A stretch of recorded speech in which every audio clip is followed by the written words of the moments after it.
L'angoisse monte au fur et à mesure que les heures passent depuis ce samedi 8 juillet 2023 en fin d'après-midi, date à laquelle deux grands-parents ont signalé la disparition de leur petit-fils de 2 ans et demi, Émile, peu après qu'il ait perdu sa trace alors qu'il était auprès d'eux un instant avant.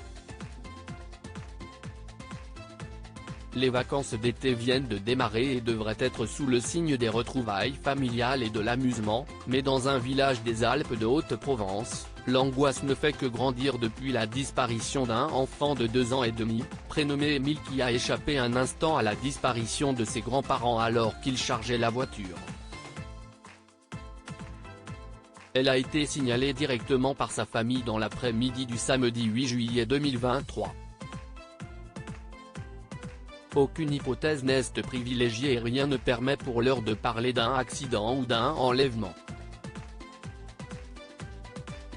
Une enquête judiciaire en recherche des causes de disparition inquiétantes a été ouverte.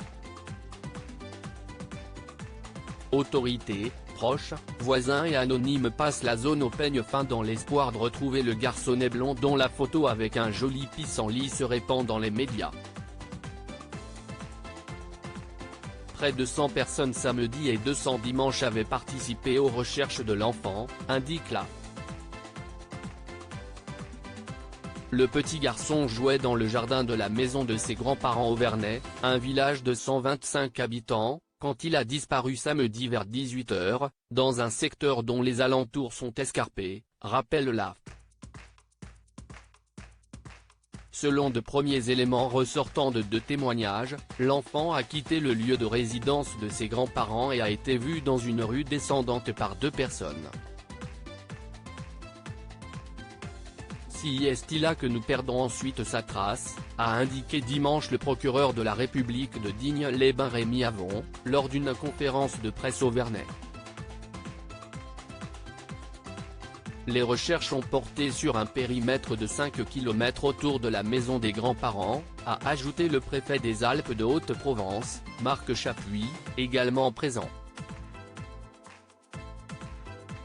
Le procureur a précisé qu'il n'y avait pas d'indice à ce stade permettant de pointer la piste d'un enlèvement.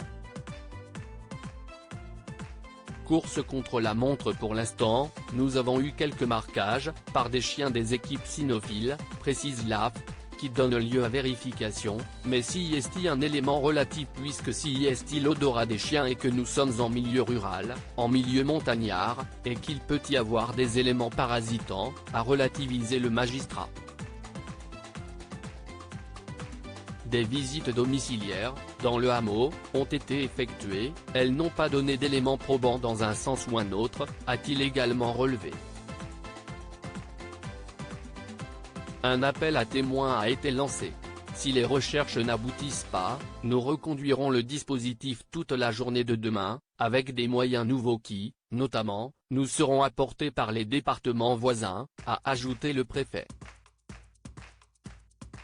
Les premières 48 heures qui sont cruciales pour pouvoir optimiser nos chances de le retrouver, ce qu'ont donné les recherches.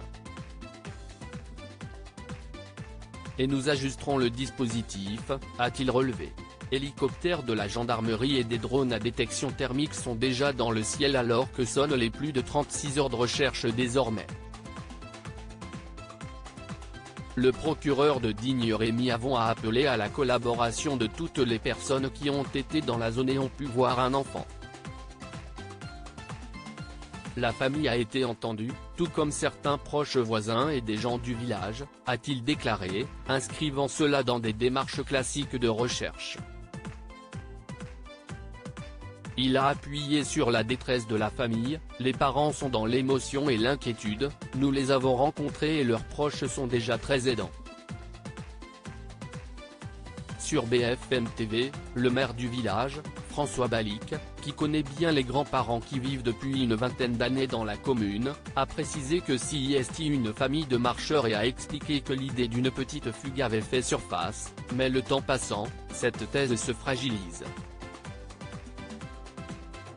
2 témoins qui auraient aperçu l'enfant n'ont pas donné l'alerte, pensant dans un premier temps à une situation banale d'enfants qui jouent près des maisons.